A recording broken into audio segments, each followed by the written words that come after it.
guys, welcome to my channel. Taglamig na kasi yung pinaka laundry yan sa labas. Pagka naman nag-jacket ako, ang hirap magkuskus. Tinatanggal ko kasi ng mancha bago ko siya isasalang. Pag naka-jacket, mahirap mag-ano ganito. Kaya nadudringan yung jacket, yung pinakalaylayan. Kaya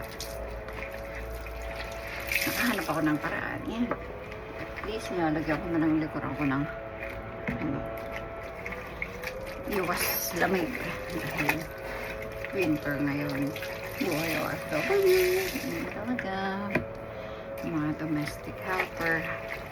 Nasa labas kasi yung ano niya.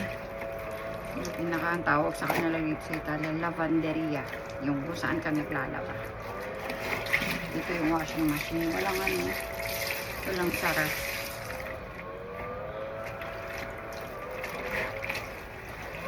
Masakit sa likod eh. Ito nalalamig. Sakit. Siyempre, thunders na. Masakit na. Sabi pa nung asawa ko, thunders.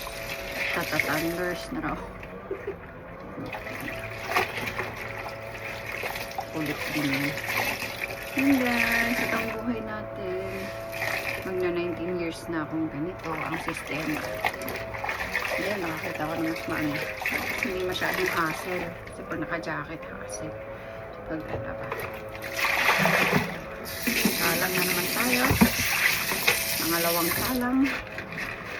Sampay-salang, sampay-salang. That's life. So, yun lang guys. Bye. Thanks for watching. Please subscribe.